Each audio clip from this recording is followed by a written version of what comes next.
रूपा और शेखर सरिता विहार में रहते हैं। वो अपनी जिंदगी में बेहद खुश होते हैं। दोनों का शौर्य नाम का एक बेटा भी होता है, जिस पर दोनों ही अपनी जान छिड़कते हैं। शेखर, अब तो आप शौर्य को अपनी गोद से नीचे उतार दीजिए, उसके सोने का टाइम हो रहा है। नहीं रूपा, इसे मेरे पास ही रहने दो प्लीज। मैं थोड़ी देर में इसे बिस्तर में सुला दूंगा। लेकिन कल सुबह आपकी ऑफिस में मीटिंग भी तो है ना, और इसके लिए आपको कल जल्दी भी तो निकलना होगा। जाइए, आप भी जाकर सो जाइए। क्या यार, अभी तो मेरी गोद में आया था मेरा बेटा और तुम उसे लेकर जा रही हो। बाद में कर लेना अपने बेटे से प्यार, अभी जाकर सो जाइए। रूपा शेखर से शौर्य को ले रही होती है कि तभी शौर्य रोने लगता है। शौर्य को रोता देखकर रूपा उसे फिर से शेखर को थमा देती है।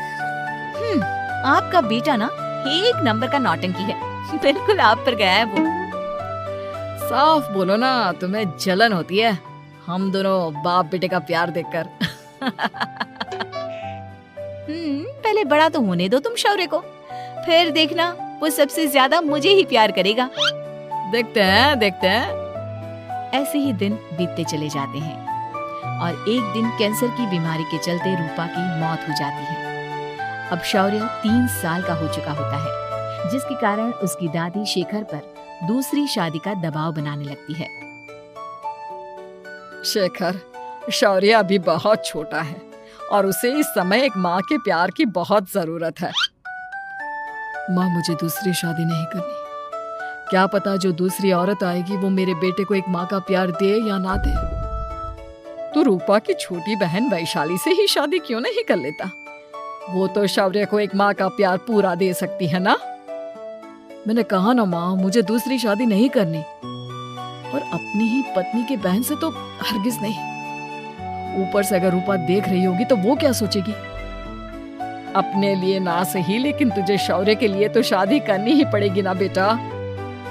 शेखर कुछ कहता उससे पहले ही अंजुमन उसे रूपा की कसम दे देती है, जिसके आगे मजबूर होकर शेखर शादी के लिए हामी भर देता है। देखो वैशाली, मैंने तुमसे शादी सिर्फ अपने बच्चे के लिए की है। मैं चाहता हूँ कि तुम उसे एक माँ का भरपूर प्यार दो। शौर्य, आपके साथ साथ मेरा भी कुछ लगता है। अगर आप मुझसे शादी नहीं भी करते, तब भी मेरा प्यार शौर्य के लिए कभी कम या ज्यादा नहीं होता। शादी के कुछ दिनों बाद ही शेखर की माँ की भी मौत हो जाती है। वैशाली शौर्य को एक माँ से भी बढ़कर प्यार देती है। शौर्य को लेकर वैशाली का यूं निस्वार्थ प्यार देखकर शेखर को भी उससे प्यार हो जाता है और कुछ सालों बाद शेखर और वैशाली का भी लड़का हो जाता है। लेकिन इसके बाद वैशाली का शौर्य को लेकर बर्ताव बदलने लगता है। वैशाली, मैं देख रहा हूँ तुम आजकल शौर्य का जरा भी ध्यान नहीं रख रही हो। मुझे पता नहीं था कि आदित्य के होने के बाद तुम इतना बदल जाओगी। आदित्य मेरा अपना सगा खून है और शौर्य दीदी का, फिर मैं दोनों में अंतर कैसे नहीं करूं? माँ भले ही दोनों की अलग अलग है, लेकिन पिता तो एक है ना। अगर मुझे पहले पता होता कि तुम इतनी जल्दी बदल जाओगी तो मैं कभी तुमसे शादी ही नहीं करता। हाँ, तो किसने कहा था आपसे मुझसे शादी करने के लिए? मैं थोड़ी ना आई थी आपके पास, आपकी माँ ही आई थी मेरे घर आपका रिश्ता लेकर। वैशाली, मुझे तुमसे ऐसी उम्मीद नहीं थी। गुस्से में शेखर अपना पैर पटकता हुआ शौर्य को वहाँ से लेकर चला जाता है। पापा, मम्मा मुझसे प्यार क्यों नहीं करती? क्या मैं उनका सगा बेटा नहीं हूँ, इसलिए मुझसे प्यार नहीं करती? मम्मा नहीं करती तो क्या हुआ बेटा? पापा तो करते हैं ना आपसे प्यार। कुछ दिनों के बाद, आज तुझे खाना पीना कुछ नहीं मिलेगा, चल चुपचाप से अपने रूम में जाकर सो जा। माँ, अब भाई को खाना क्यों नहीं दे रही हो? बेटा, तू आराम से खाना खा, इस नालायक की चिंता मत कर। एक दिन खाना नहीं खाएगा तो मर नहीं जाएगा ये। अगर भैया नहीं खाएंगे तो मैं भी नहीं खाऊंगा। तू अपने भाई का भक्त क्यों बन रहा है? ये तेरा सौतेला भाई है, सगा नहीं जो तू लक्ष्मण बन रहा है। माँ, आपको इतना भी नहीं मालूम? श्री राम और लक्ष्मण सगे भाई नहीं थे। श्री राम माता कौशल्या और लक्ष्मण माता सुमित्रा की कोख से जन्मे थे। दोनों की सिर्फ पिता एक थे, लेकिन माँ अलग थी। मुझे ज्यादा ज्ञान देने की जरूरत नहीं है। ये सतयुग और त्रेता युग नहीं है, समझे? आया बड़ा भाई का चमचा। इतना कहकर वैशाली वहां से चली जाती है, जिसके कुछ टाइम बाद शिखर वहां आता है और आदित्य उसे सारी बात बताता है। मुझे माफ कर दो शौर्य, तुम्हारी माँ के जाने के बाद मुझे दूसरी शादी का फैसला करना ही नहीं चाहिए था। अगर मैं दूसरी शादी नहीं करता तो शायद आज तुम्हारी ये हालत ना होती। नहीं पापा, अगर आप शादी नहीं करते तो मुझे आदित्य जैसा छोटा भाई कभी नहीं मिलता। थैंक यू मुझे इतना अच्छा भाई देने के लिए। तुम दोनों हमेशा ऐसे ही साथ रहना, फिर कोई भी तुम दोनों का कुछ नहीं बिगाड़ पाएगा। चलो मैं तुम दोनों को आइसक्रीम खिला कर लाता हूँ, बहुत भूख लग रही है ना। शिखर शौर्य और आदित्य को आइसक्रीम दिलाने लेकर जाता है।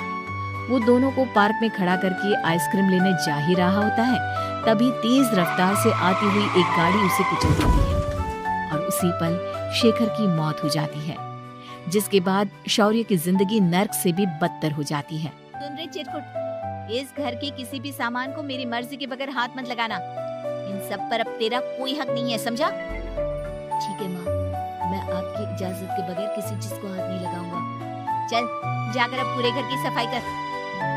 महज 7 साल का शौर्य वैशाली के कहने पर अपने नन्हे नन्हे हाथों से पूरे घर की सफाई करने लगता है। ऐसे ही दिन बीतने लगते हैं, लेकिन मासी से माँ बनी वैशाली को उस मासूम से बच्चे पर जरा भी तरस नहीं आता। क्यों शौर्य, ये घर में इतनी गंदगी कैसे हो रही है?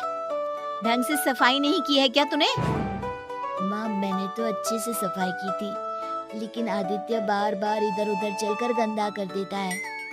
अच्छा, खुद से एक काम ढंग से नहीं होता और अपनी गलतियों का जिम्मेदार मेरे बेटे को ठहराता है। इतना कहकर वैशाली बांस का डंडा उठाकर शौर्य को जोर जोर से मारने लगती है। तभी वहाँ वैशाली के मायके वाले भी आ जाते हैं और उसकी सारी करतूतें देख लेते हैं। माँ मैं ऐसा क्या करूँ जिससे आप मुझे भी आदित्य के जितना प्यार करोगी? बोलिए ना माँ, मेरे क्या करने से आपके अंदर मेरे लिए ममता जागेगी?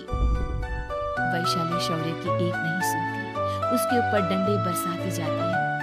हद पार होते देख वैशाली की माँ उसका हाथ पकड़ती है और जोर से उसे थप्पड़ मारती है। यही सब करने के लिए तूने दामाद जी से शादी की थी? हमने सपने में भी तुझसे ऐसी हरकत की उम्मीद नहीं की थी। तू माँ नहीं, माँ के नाम पर एक धब्बा है। बस कीजिए माँ, आदित्य के इस दुनिया में आने से पहले मैंने इसे बहुत प्यार किया था, लेकिन अब जब मेरी खुद की औलाद है तो मैं किसी और के बच्चे से प्यार क्यों करूं? अरे नालायक औरत, जिसे तू किसी और का बच्चा कह रही है, वो तेरी खुद की सगी बहन का बच्चा है। बहन है तो क्या हुआ, मेरे अपने बच्चे से बढ़कर तो नहीं हो सकता ना ये कभी। अगर यही बात थी तो तू हमें पहले बता देती, हम शौर्य को अपने साथ ले जाते। उसे इस तरह प्रताड़ित करने की क्या जरूरत थी? अगर आपको लेकर जाना है ना तो ले जाइए इसे, मैं नहीं रोकूंगी। नहीं माँ, मुझे कहीं नहीं जाना, मुझे आपके साथ ही रहना है। मैं तेरी कोई माँ बाबा नहीं हूँ, तेरी माँ मर चुकी है, समझा? अब निकल जा मेरे घर से। माँ अब बहुत गंदी हो, मुझे भी नहीं रहना आपके साथ, मैं भी भाई के साथ ही जाऊंगा। अरे तू क्यों जाएगा? तू तो मेरा सगा बेटा है, जाने दे इसे। हम यहाँ ऐश से रहेंगे, तुम्हारे पापा बहुत सारी जमीन जायदाद छोड़ गए हैं तुम्हारे लिए। नहीं माँ, मुझे भाई के साथ जाना है।